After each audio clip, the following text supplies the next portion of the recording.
Now been 1 week since the arrest of Sean Diddy Combs. Diddy is now at the Metropolitan Detention Center in Brooklyn, a place that's been described as hell on earth.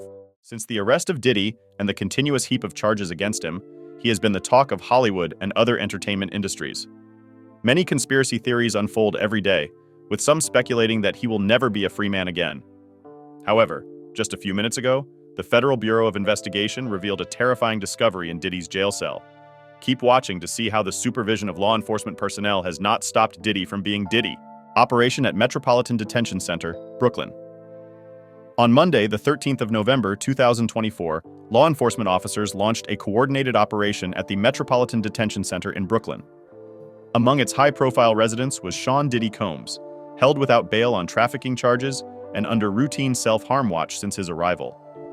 Why is he on a self-harm watch? Full details will be revealed soon. The operation brought together the New York Police Department, the Federal Bureau of Investigation, and the Drug Enforcement Administration, supported by K-9 units, sparking curiosity and speculation about its purpose.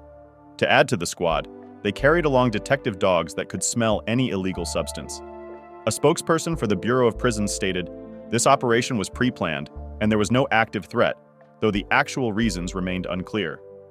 Metropolitan Detention Center Brooklyn, notorious for its poor conditions and staffing shortages, has been criticized recently. Lawmakers and advocacy groups have raised concerns about inmate safety and staffing levels. Combs' legal team had requested a transfer to a facility in New Jersey, citing conditions at the Metropolitan Detention Center, but the request was denied.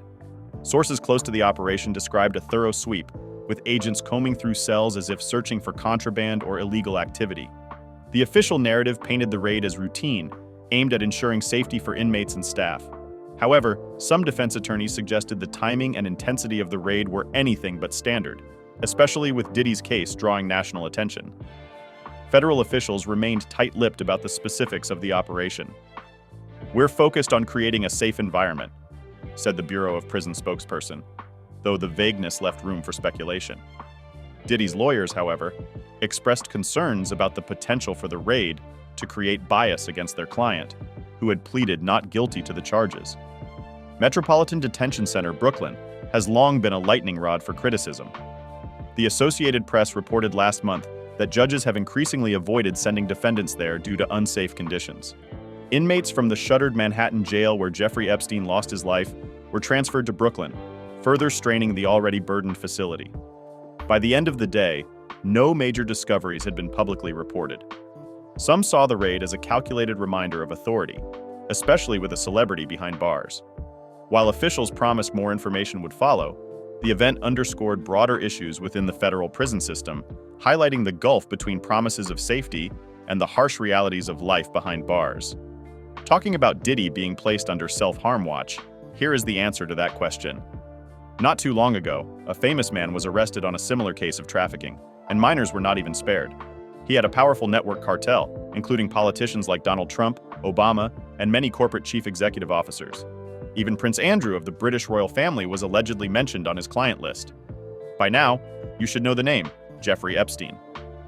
Jeffrey Epstein's 2019 demise, while jailed on child trafficking charges, stemmed from severe negligence and systemic issues, according to a new United States Justice Department report. The Office of the Inspector General revealed that chronic staffing shortages, mismanagement of self-harm risks, and malfunctioning security cameras at New York's Metropolitan Correctional Center all played roles in his demise. The report pointed to a widespread disregard for Bureau of Prison policies, citing failures that extended beyond Epstein's case and highlighted problems endemic to the Federal Bureau of Prisons nationwide. Despite being one of the Bureau's most high-profile inmates, Epstein was left unsupervised in his cell, where he harmed himself. These systemic lapses cast a harsh light on the Bureau of Prisons' ability to manage inmates and enforce critical protocols safely. Epstein's demise underscored a troubling pattern of dysfunction within the federal prison system, raising questions about accountability and the state of correctional facilities across the nation. And here is Diddy, a man with similar charges, just that his network was among the celebrity class. So Diddy is placed under self-harm watch so that the history of Epstein will not repeat itself. The prosecutors are not giving any loopholes for Diddy to escape facing the law if found guilty. With his trial coming up on the 5th of May 2025, the judges and prison personnel are ensuring there is no possible way he can escape justice as Epstein did. However, Diddy is not the only high-profile inmate who has spent time at the Metropolitan Detention Center. Before Diddy, many big names also faced the consequences of their actions there. Keep watching to find out about them and why they all complain about the miserable condition of the jail. The stark reality of celebrity confinement. Sean Diddy Combs, once a music industry powerhouse, now occupies a stark windowless cell in Brooklyn's Metropolitan Detention Center. Arrested in September 2024 on trafficking charges, Combs resides in the facility's infamous Special Housing Unit, a small, isolated space often referred to as the Hole. Journalist Jessica Reed Krause explained that the placement was made to ensure his safety, as exposure to the general population might have put his life at risk. Even here, his fame makes him a target, Krause said in a December interview. The Special Housing Unit is no refuge, however. The cell is barren and unforgiving, measuring less than 10 by 10 feet. Krause described Combs' conditions as worse than Jeffrey Epstein's, referring to the billionaire who took his life at another New York federal jail in 2019. Diddy reportedly sleeps on a thin 2-inch mattress on the concrete floor, sharing the space with rodents. He faces a stark existence without books or television and limited contact with the outside world. Adding to his ordeal, inmates taunt him by singing lyrics from his songs. "I thought you were a bad boy, man," they shout as they pass, mocking his 2001 hit, Bad Boy for Life. According to Radar Online, Diddy has refused jail food, fearing it could be tampered with. Rumors even suggest he suspects the food might be contaminated with human waste. Prosecutors have insisted on monitoring Combs' calls, leaving him little privacy. Krause added, "Diddy's isolation underscores the challenges of his situation. He's not just facing legal battles, but a mental and physical struggle within these walls." The Metropolitan Detention Center itself has a troubled history. Known for holding high-profile inmates, including R. Kelly, now serving time in North Carolina, Ghislaine Maxwell, convicted for her role in Jeffrey Epstein's ring, and Martin Shkreli, the facility is notorious for its poor conditions. In 2019, during a frigid polar vortex, a power outage left over 1,600 inmates in darkness without medical care or food for days. The jail later settled a $10 million lawsuit in 2023, yet issues persist. Krause noted that Diddy's isolation doesn't afford him any leniency. Despite allowances for others, Diddy faces the harshest conditions. His celebrity status may have shielded him in the past, but here, it's just another burden. While other inmates like rappers 6ix9ine and Fetty Wap moved on to different facilities, Combs remains confined to this grim setting. The once glamorous life of the mogul now feels like a distant memory. Trapped in the hole, he's left to grapple with the legal consequences of his actions and the crushing weight of his current reality. For someone whose life was once defined by fame and fortune, the Special Housing Unit is a scary fall from grace. With trial proceedings looming, Diddy's time in the Metropolitan Detention Center is a harsh reminder that even the mightiest can fall and fall hard.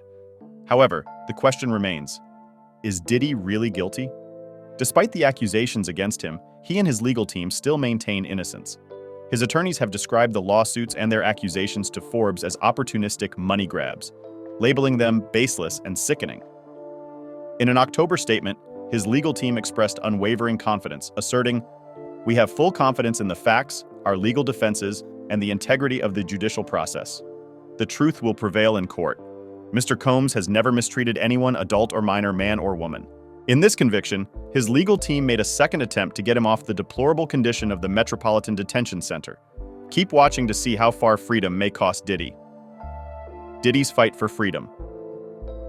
In a bold legal maneuver, Diddy Combs and his legal team proposed a $50 million bail package on November 8, backed by his $48 million Miami mansion and co-signed by his family.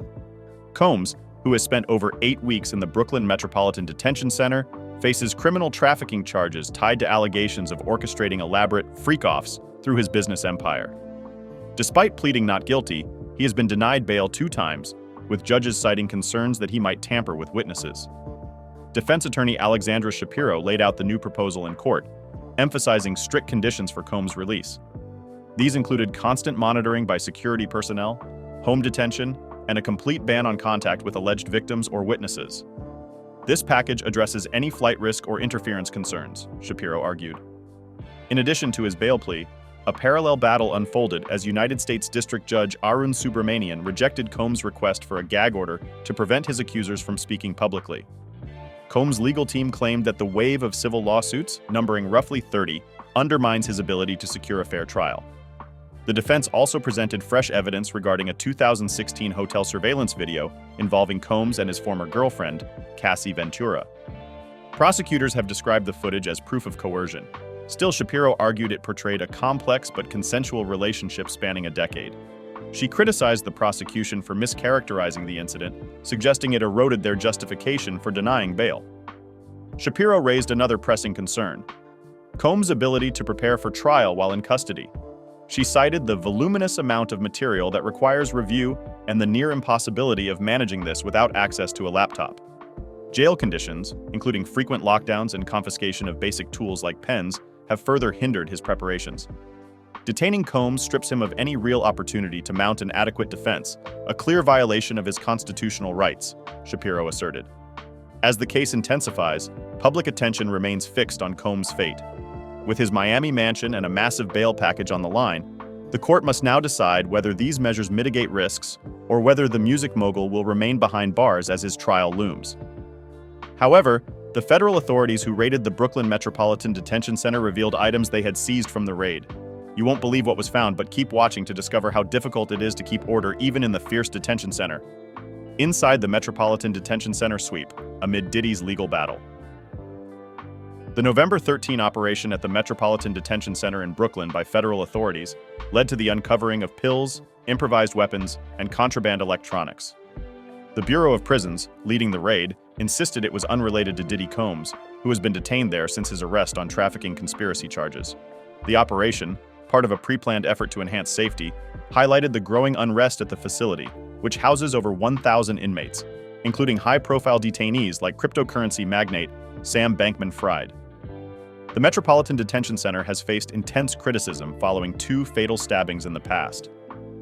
Federal prosecutors charged 5 inmates with murder after the incidents, which left families of victims demanding accountability. 4 other detainees, alongside a corrections officer, were charged with separate mistreatments. One case involved a detainee stabbed 44 times by gang members, while another saw an inmate attacked with a makeshift ice pick, leaving him partially paralyzed.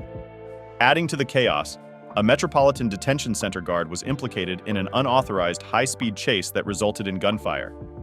"Violence will not be tolerated in our federal jails," stated United States Attorney Brian Peace during a press conference. His message was clear: anyone engaged in criminal conduct behind bars, and those who enable it, will face the consequences. The raid came amid Combs' ongoing fight for bail, as his lawyers emphasized the dire conditions at Metropolitan Detention Center in their legal arguments. According to a report from his defense team, the detention center's poor management poses a risk to its inhabitants and disrupts Combs' ability to prepare for trial. Inmates at the facility shared stories of neglect, while some described hearing of the sweep from news outlets before officers arrived. Nevertheless, Combs' legal troubles deepened as prosecutors submitted fresh evidence, including testimony from a man expected to speak before a federal grand jury. Meanwhile, the United States Attorney's Office dismissed defense requests for early disclosure of evidence, calling them an attempt to sidetrack the criminal case in favor of resolving civil lawsuits. Celebrity gossip site 30 Mile Zone reignited public attention on Combs by releasing what it claimed was a non-disclosure agreement used at his infamous freak-offs. The document banned attendees from recording or sharing content without prior approval and listed specific social media platforms where posts were prohibited. The same day, in an exclusive interview, journalist Jessica Reed Krause revealed that prosecutors were doubling on arguments for Combs' continued detention. "This isn't just about his alleged crimes. It's about systemic issues within the facility itself," she remarked. "Even in the horrible condition, Diddy is still being Diddy. Speculations of him being heinous are gaining traction even from his jail. Keep watching to see what Diddy has been allegedly plotting behind this cell. Diddy's manipulations behind bars." Recent claims have painted a disturbing picture of Diddy's influence, even behind bars at the Metropolitan Detention Center in Brooklyn. Prosecutors allege that Combs has tried to sway witnesses and sought to manipulate public perception while in custody. On 3 occasions, he has presented a $50 million bail proposal, only to be denied each time due to witness intimidation and evidence tampering concerns. The narrative becomes more contentious as prosecutors fight against his latest release bid. A 30-page filing submitted by federal prosecutors argues that Combs continues undermining the legal process. Seemingly to avoid law enforcement monitoring, the filing states, the defendant uses other inmates' PAC numbers to make calls to individuals both on and off his approved contact list. Prosecutors say these recorded calls reveal efforts to orchestrate campaigns and engage in witness tampering. Among the accusations is the claim that Combs planned a social media campaign around his November 4th birthday. His son, King Combs, allegedly managed his accounts, posting a video to evoke public sympathy. Prosecutors allege that Diddy monitored engagement metrics from jail and provided explicit instructions to his family to maximize the post's reach and impact on potential jurors. It has also been rumored that he is trying to use the image of a loving father to attract sympathy. Additional evidence collected during a sweep of his cell reportedly includes handwritten notes suggesting attempts to pay off a witness. Meanwhile, calls allegedly reveal instructions to dial unapproved third parties, raising concerns about his influence. However, the case gained a new voice when Nicholas Gilmore spoke out on the 13th of November during an interview with News Nation's Ashley Banfield. Gilmore described an incident outside a New York nightclub years ago, where he alleges Diddy mocked him before escalating into violence. "Shots were fired," Gilmore said. "We ran for our lives. Diddy's power and money intimidated us all." Gilmore explained that fear of retaliation had kept him silent for years. "Now that he's locked up, we feel safer. This is the first time we've been able to speak out without fear," he shared. His lawsuit adds to the growing list of controversies surrounding the music mogul, sparking renewed discussions about accountability and the unchecked power of high-profile figures. Diddy's influence on music and culture is undeniable. As the founder of Bad Boy Entertainment, he helped shape artists' careers like the Notorious Big. His fashion, spirits, and media ventures further solidified his status as a mogul. Yet, these achievements now exist alongside allegations that may ruin his legacy. While Diddy's representatives have refrained from commenting publicly, the court of public opinion has already shifted. Once a symbol of success and innovation, he now stands accused of exploiting his power to silence victims and manipulate the narrative surrounding his case. As Diddy's third bail hearing approaches on the 24th of November 2024, the stakes have never been higher. Prosecutors argue that releasing him would only embolden his alleged attempts to obstruct justice. Simultaneously, a federal grand jury is set to hear new evidence against him, including testimony that could further complicate his defense. Diddy's attorneys maintain his innocence, asserting that all interactions were consensual and that the allegations are part of a broader effort to tarnish his reputation. However, the wave of claims from alleged victims suggests a different story. For many, this case is more than just a legal battle. It tests whether justice can prevail against wealth and influence. The revelations about Combs' alleged conduct behind bars underscore the challenges of holding powerful figures accountable. Will Diddy ever be a free man again? That is the question most people ask, but justice will take its course with time. How about his prison? Do you think he deserves a transfer? Let's hear from you in the comments section. If you enjoyed this video, please give it a thumbs up and subscribe to this channel. You can also watch more videos by clicking the links on your screen.